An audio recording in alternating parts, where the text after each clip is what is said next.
하나님께서 오늘 우리에게 허락하신 말씀은 신명기 16장의 말씀입니다. 신명기 16장의 말씀 봉독은 1절에서 17절까지 하도록 하겠습니다. 신명기 16장의 말씀입니다. 세 번역으로 읽어드릴 텐데요. 가능하시면 합독하도록 하겠습니다. 당신들은 아비벌을 지켜 주 당신들의 하나님께 유월절을 지켜 제사를 드려야 합니다. 이는 아비벌 어느 날 밤에 주 당신들의 하나님이 당신들을 이집트에서 건져내셨기 때문입니다. 당신들은 주님께서 자기의 이름을 두려고 택하신 그곳에서 양과 소를 잡아 주 당신들의 하나님께 유월절 제물로 바쳐야 합니다. 누룩을 넣은 빵을 이 제물과 함께 먹으면 안 됩니다. 이래 동안은 누룩을 넣지 않은 빵, 곧 고난의 빵을 먹어야 합니다. 이는 당신들이 이집트 땅에서 나올 때에 급히 나왔으므로 이집트 땅에서 나올 때의 일들 당신들이 평생토록 기억하게 하려 함입니다. 이래 동안은 당신들의 땅의 경계한 어디에서도 누룩이 눈에 띄어서도 안 되고 첫날 저녁에 잡은 제물 고기를 다음날 아침까지도 남겨두어서도 안 됩니다. 유월절 제사는 주 당신들의 하나님이 당신들에게 주시는 성읍이라고 해서 아무데서나 다 드릴 수 있는 것은 아닙니다. 유월절 제물로 드릴 것은 당신들의 주 하나님께서 자기의 이름을 두려고 택하신 곳에서만 잡을 수 있으며 잡는 때는 당신들의 이집트를 떠난 바로 그 시각 곧 초저녁 해가 질 무렵입니다. 주 당신들의 하나님이 택하신 곳에서 고기를 구워서 먹고 아침이 되면 당신들의 장막으로 돌아가십시오. 엿새 동안은 누룩을 넣지 않은 빵을 먹고 이른 날은 주 당신들의 하나님 앞에서 성회로 모이십시오. 당신들은 어떤 일도 해서는 안 됩니다. 그로부터 7일을 세는데 밭에 있는 곡식에 낫을 대는 첫날부터 시작하여 7일을 세십시오. 그리고 주 당신들의 하나님이 당신들에게 주신 복을 따라 마음에서 우러나오는 예물을 가지고 와서 주 당신들의 하나님께 칠칠절을 지키십시오.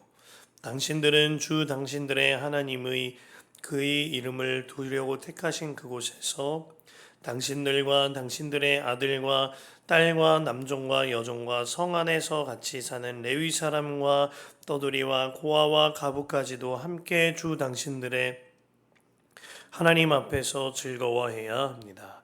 당신들은 이집트에서 종살이하던 것을 기억하고 이 모든 규례를 어김없이 잘 지키십시오. 당신들은 타작마당과 포도주 틀에서 소출을 거두어 드릴 때에 이래 동안 초막절을 지켜야 합니다. 당신들은 이 절기에 당신들과 당신들의 아들과 딸과 남종과 여종과 성 안에서 같이 사는 레위 사람들과 떠돌이와 고아와 과부까지도 함께 즐거워해야 합니다. 당신들은 주 당신들의 하나님이 택하신 곳에서 이래 동안 초막절을 지켜야 합니다. 당신들은 주 당신들의 하나님이 당신들의 모든 소출과 당신들이 손을 댄 모든 일에 복을 주셨기 때문에 즐거워하는 것입니다. 모든 남자는 한 해에 3번 무교절과 칠칠절과 초막절에 주 당신들의 하나님이 택하신 곳으로 가서 주신 주님을 배워야 합니다. 그러나 빈손으로 빈손으로 주님을 뵈러 가서는 안 됩니다. 저마다 주 당신들의 하나님으로부터 받은 복에 따라서 그 힘대로 예물을 가지고 나아가야 합니다. 아멘. 하나님의 말씀입니다. 우리가 성전기도 여전히 이어지고 있습니다. 주님 안에서 예배당 안에 오시면 기도 음악과 그리고 따뜻한 조명 아래에 함께 주님을 바라보며 기도할 수 있겠습니다. 주와 동행하는 여러분들의 일상 되시고 기도 시간 되시길 축복합니다. 사랑하는 성도 여러분, 여러분은 은혜 입은 사람입니다. 구원의 은혜 입은 사람이며 이 땅에서 공급하시는 은혜 입은 사람이며 그로 인하여서 감사할 수 있는 은혜 입은 사람입니다. 여러분은 정말 은혜가 충만한 사람이라는 것입니다. 그렇다면 그 은혜를 날마다 기억하고 사십니까? 오늘 하나님께서는 모세의 설교를 통해 그 은혜를 기억하라 우리에게 말씀하고 계십니다. 본문은 이스라엘의 3대 절기인 유월절과 칠칠절과 초막절에 관한 말씀인데요. 1절부터 8절까지 유월절 규례를 통하여 구원의 은혜를 기억하라 하십니다. 9절에서 12절까지 칠칠절 규례를 통하여 이 땅에서 공급하여 주시는 하나님의 은혜를 기억하라 하십니다. 그리고 13절에서 17절까지 초막절 규례를 통하여 주님께 감사드릴 수 있는 모든 것을 수확하고 주님께 감사드릴 수 있는 은혜를 기억하라 말씀하고 계십니다. 그 말씀 속으로 함께 들어가 보기를 원합니다. 첫 번째로 유월절 규례를 통하여 구원의 은혜를 기억하라 하십니다. 붙잡을 말씀이 3절인데요. 누룩을 넣은 빵을 이 제물과 함께 먹으면 안 됩니다. 이래 동안은 누룩을 넣지 않은 빵, 곧 고난의 빵을 먹어야 합니다. 이는 당신들이 이집트 땅에서 나올 때에 급히 나왔으므로 이집트 땅에서 나올 때의 일을 당신들이 평생토록 기억하게 하려 함입니다. 유월절은 출애굽할 당시에 10번째 재앙을 넘어간 일을 말합니다. 그때 하나님께서는 애굽에 있는 모든 처음 난 것들을 죽음을 맞이할 것이다 말씀을 하셨습니다. 그러나 이스라엘 백성들에게는 어린 양을 잡아서 그 피를 문설주에 바르면 하나님의 죽음의 권세가 그 문을 넘어간다, 유월한다 하여 주셨습니다. 그로 인하여서 애굽의 모든 가정과 그리고 모든 가축들의 처음 난 것들이 죽을 때 이스라엘은 아무도 죽지 않고 그 생명을 보존받을 수 있었던 겁니다. 그리고 이 일 후에 이스라엘 백성들은 출애굽하게 되어집니다. 하나님께서는 이 구원의 은혜를 기억하라라고 말씀하십니다. 그러면서 특별한 것이 2절에 양과 소를 잡으라 하시면서 3절에 보면 고난의 빵을 먹으라 말씀하시는 겁니다. 눈물의 빵은 우리가 들어본 적이 있는 것 같아요. 그런데 고난의 빵이라고 말씀하시니까 특별한 거예요. 그러면서 이집트에 종되었을 때에 기억하라 라고 모세를 통해 말씀하여 주셨습니다. 아무것도 넣지 않고 누룩을 넣지 않고 그리고 딱히 맛이 들지 않는 그 빵을 먹으면서 노예되었을 때를 기억하라는 것입니다. 이 일이요, 이스라엘에게만 일어난 일이 아님을 깨달아야 합니다. 우리에게 동일하게 일어난 우리에게 더 크게 일어난 하나님의 구원의 은혜입니다. 우리 예수님께서 우리의 모든 죄를 대신 지시고자 십자가 고난을 당하셨습니다. 그리고 잡히시기 전날에 우리에게 빵을 떼시며 이것은 나의 몸이라 이것을 먹고 나를 기념하라 하셨습니다. 날 위해 뜯기시고 내 안에 들어오신 예수님의 구원의 은혜를 기억하라 하신 거죠. 이로 말미암아 이스라엘 백성들은 사실 아무런 자유가 없는 노예였죠. 피라미드를 지으라 하면 자유 없이 지어야 했고, 스핑크스를 지어라, 우상을 지어라 하면 채찍질 당하며 자유 없이 지어야만 하는 백성들이었습니다. 우리의 형편도 이와 같았습니다. 마귀가 우리에게 죄를 지어라 하면 우리는 아무런 자유 없이 죄를 지어야 했고, 죄와 유혹에 채찍질을 하면 우리는 자유할 수 없이 죄를 지을 수밖에 없는 백성들이었습니다. 그런 우리를 위하여 주님이 살을 뜯기시고 우리로 하여금 먹게 하심으로, 주님과 연합하게 하심으로 말미암아 죄로부터 자유할 수 있는 자유를 허락하여 주신 거예요. 그래서 요한복음 8장 32절 말씀에 진리를 알지니 진리가 너희를 자유하게 할지라 하여 주셨던 겁니다. 이 은혜를 날마다 기억하라 주께서 말씀하고 계신 거죠.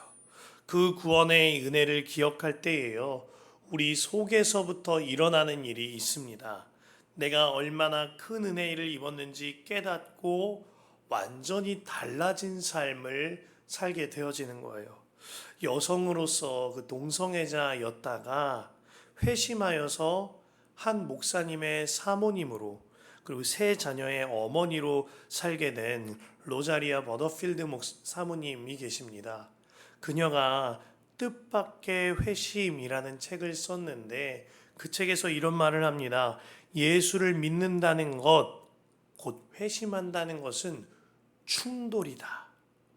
이전에 내가 가졌던 가치관과 전혀 다른 새로운 가치관이 부딪혀서 충돌이 일어나는 거다. 그러나 우리는 이전 가치관을 그대로 가진 채 새로운 가치관을 받아들여 이 두 가지를 뭉뚱그려 살기 때문에 진정한 회심, 진정한 믿음이 일어나질 않는 것이다. 죄인인 나를 구원하신 그 은혜를 믿고 기억하게 되면 완전한 충돌로 인하여 이전의 나의 죄된 가치관이 완전히 버려지고 예수로 살게 되어지는 겁니다. 그 삶이 전혀 달라지는 거죠. 사도 바울은 자신에 대하여서 본인은 비방자요 폭행자라 하였거니와 자신을 죄인 중에서도 괴수라고 했습니다. 디모데전서 1장 12절에서 15절 보면 나를 능하게 하신 그리스도 예수 우리 주께 내가 감사함을 나를 충성되이 여겨 내게 직분을 맡기심이니 내가 전에는 비방자요 박해자요 폭행자였으나 도리어 긍휼을 입은 것은 내가 믿지 아니할 때에 알지 못하고 행하였음이라. 우리 주의 은혜가 그리스도 예수 안에 있는 믿음과 사랑과 함께 넘치도록 풍성하였도다. 믿보다 모든 사람이 받을 만한 말이요 그리스도 예수께서 죄인을 구원하시려고 세상에 임하셨다 하였도다. 죄인 중에 내가 괴수니라. 그가 나는 죄인 중에 괴수입니다. 나는 비방자요 폭행자였습니다. 라고 고백한 것은 그에게 죄가 남아 있어서 그렇게 고백한 것이 아닙니다. 사도 바울에게 은혜가 넘쳤기 때문에, 나를 구원하신 은혜가 넘쳤기 때문에 내가 죄인이었으며 죄인 중에 괴수라고 고백하는 겁니다. 죄인임을 깨닫고 고백하는 일은 죄가 있어서가 아니라 은혜가 있어서인 거죠. 우리가 종종 오해하거나 잘못된 복음을 들을 때가 있습니다. 자유해 라는 말의 의미는 주님의 복음으로 말미암아 구원의 은혜로 말미암아 죄로부터 자유해진 것이지, 그러므로 인하여서 날마다 십자가 앞에 다가가면 다가갈수록 이전에는 내가 죄라고 생각하지 않았던 것들이 정말 죄인임이 깨달아져서 더욱더 기도하고 그 은혜에 매달리게 되어지는 것, 이것이 주께 가까이 가거니와 주와 동행하는 것입니다. 그런데 때때로 그냥 자유해, 그런 거 신경 쓰지 마 하는 말은 거짓인 겁니다. 말씀대로 복음을 믿어야 하는 거죠. 바울이 받은 이 구원의 은혜의 감격은 여러분 모두 똑같이 받은 구원의 은혜입니다. 바울이 받은 은혜, 우리가 받은 은혜 다른 것이 아닌 거예요. 그 은혜를 정말 믿고 기억한다면 그 삶이 달라지기 마련인 겁니다. 말씀은 유월절을 기억하라 함과 동시에 5절과 6절에 보면 유월절 제사를 어디서 행해야 하고 어디서 지내야 하며 언제 행해야 하고 무엇을 먹고 어찌 쉬어야 하는지 구체적으로 말씀합니다. 구원 얻은 성도는 이제 그 은혜를 기억하며 정말 주님의 말씀대로만 사는 삶인 겁니다. 어디서 어떻게 행해야 하고 언제 행해야 하고 무엇을 어찌 먹고 어찌 쉬어야 하는지 오직 하나님의 말씀대로 사는 삶 살게 되어지는 거죠. 이것이 구원의 은혜를 기억하는 자의 삶인 거예요. 내 마음대로 행하는 삶이 아니라 주님의 말씀대로 행하는 삶인 거죠.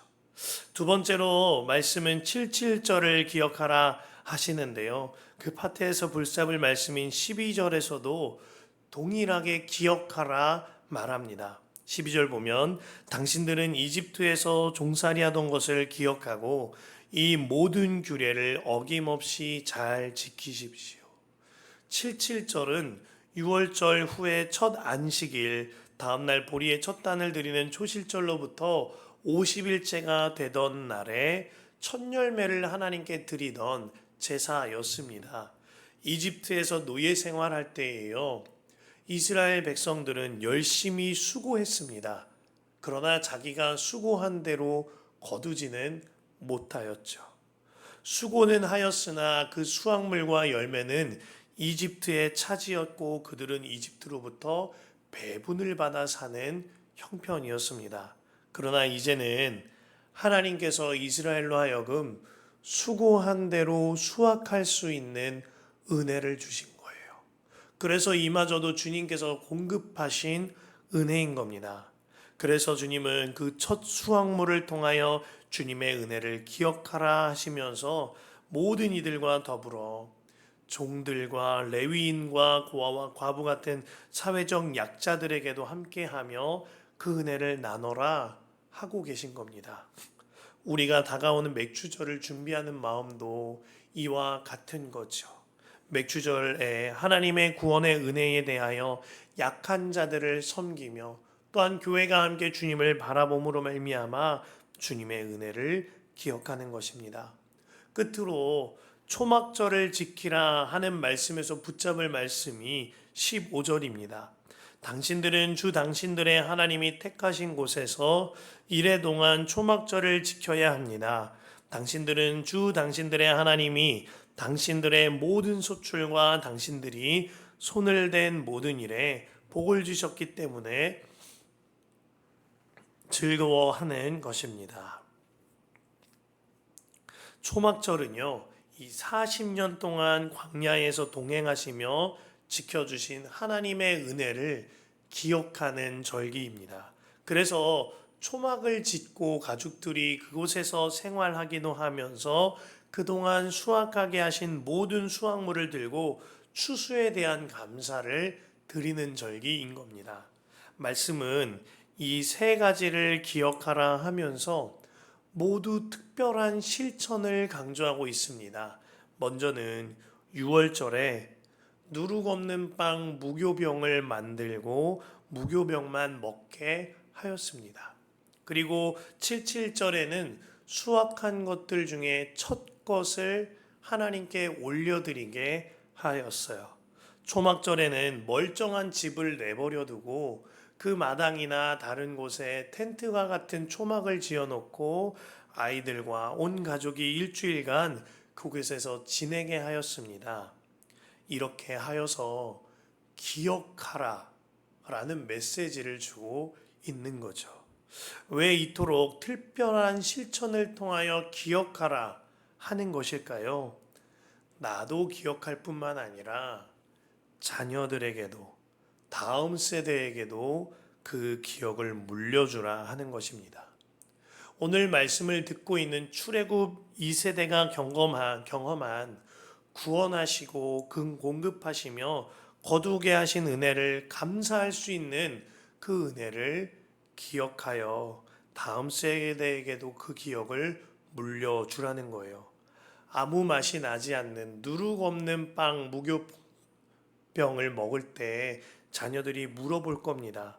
첫 것을 하나님께 올려드릴 때 초막에서 온 가족이 함께 지내게 될 때 자녀들이 물어볼 겁니다. 왜 이렇게 행해야 하는지, 왜 멀쩡한 집 내비두고 우리는 텐트에서 지내야 하는지 물어볼 거예요.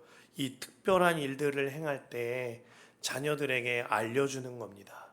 하나님의 은혜를 기억하고 알려주어 자녀들의 마음 신비에, 마음 비석에 주님의 은혜를 새겨 넣어 주는 것이죠. 요즘 우리 교회에 자녀를 교회로 인도하는 경우들이 이따금 있는 것 같아요. 어린이 자녀도 그렇고 청년기의 자녀가 인도되어 오기도 합니다. 이것이야말로 저는 가장 복음적인 전도 중에 하나다 하는 마음이 듭니다. 자녀들이 교회로 인도되어 올 수 있는 가장 큰 이유는 부모입니다. 부모가 주님을 기억하며 살기 때문에 자녀들의 마음이 움직이고 그들의 몸이 움직여지는 거예요. 우리 자녀들이 경험해 보신 분들 계시잖아요. 잔소리 한다고 움직입니까? 그렇지 않습니다. 타박하거나 큰 소리 낸다고 자녀가 움직입니까? 절대 그렇지 않죠. 부모된 부모가 먼저 주님의 은혜를 기억하는 삶을 살 때 자녀의 마음도 몸도 동하는 거예요. 우리는 그래서 그 은혜를 기억하는 삶을 절대로 포기할 수가 없는 것입니다. 제게 참으로 하나님의 은혜를 기억하게 하신 초막절, 하나님의 은혜를 기억하게 하신 추수감사 주일이 있습니다. 2022년 추수감사 주일이었어요. 그날은 저희 아버지의 세례식이 있는 날이기도 하였습니다. 4살 때 저희 어머니랑 도망쳐 나와 30년 만에 저희 아버지를 만났어요. 복음을 전하고 제가 섬기던 교회에도 초청해 왔습니다. 이후에 저희 아버지의 진짜 삶이 모두 달라지게 되셨어요. 난생 처음 복음을 들었고 난생 처음 교회에 가서 예배를 하셨어요. 그래서 처음에는 예배할 때 기도가 뭔지 몰라서 앞에서 이렇게 합장을 하셨다는 이야기도 들었습니다.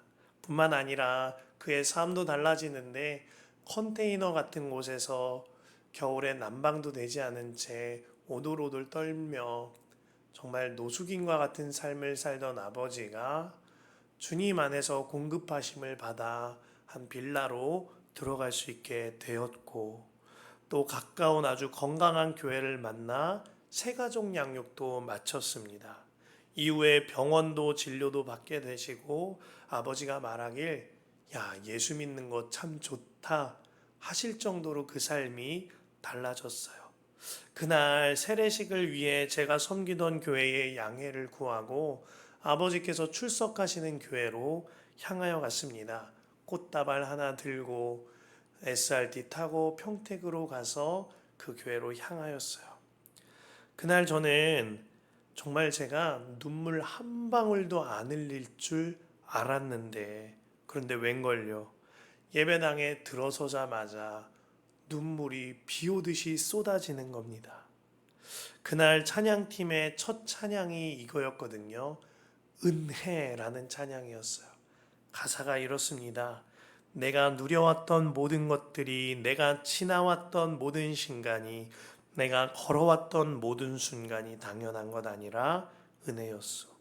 아침 해가 뜨고 저녁 노을, 봄의 꽃향기와 가을의 열매, 변하는 계절의 모든 순간이 당연한 것 아니라 은혜였소.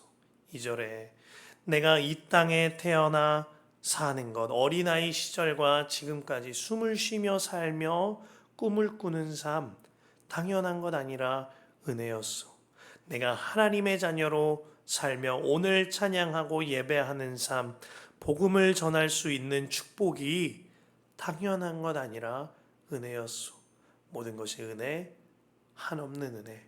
내 삶에 당연한 것 하나도 없었던 것을 모든 것이 은혜였소.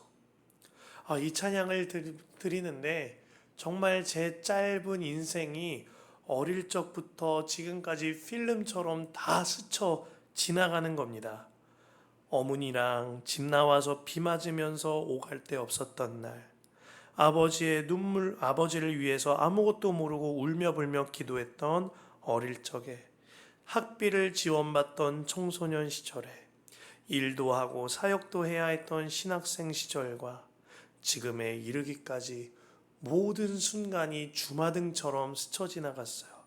그리고 그때 자리에 앉아서 울면서 하나님께 고백했습니다. 모든 것이 은혜였군요. 단 하나도 빠짐없이 은혜였군요. 저를 구원하시고 저희 아버지도 구원하시려는 하나님의 은혜였군요. 감사합니다. 그날 너무너무 많이 울었어요. 그리고 주님께 정말 가장 귀한 것으로 감사드릴 수 있는 절기였습니다. 오늘 말씀의 16절, 17절에 모든 남자는 한 해에 3번 무교절과 칠칠절과 초막절에 주 당신들의 하나님이 택하신 곳으로 가서 주님을 뵈야 합니다. 그러나 빈손으로는 주님을 뵈러 가서는 안 됩니다. 저마다 주 당신들의 하나님으로부터 받은 복에 따라서 그 힘대로 예물을 가지고 나아가야 합니다. 그 은혜가 깨달아지고 기억되면 제 모든 것이 하나님께 올려지게 되는 날임을 깨달은 날이었습니다. 사랑하는 성도 여러분, 우리 모두 은혜 입은 사람들입니다. 그 은혜를 기억하며 사시기를 바랍니다. 그 은혜를 기억하기 위하여 우리가 예수동행 일기도 쓰고 예배도 하고 또 주님께 감사도 드리는 거죠. 오늘 하루 그 은혜를 기억하며 사시는 하루 되시기를 축복합니다.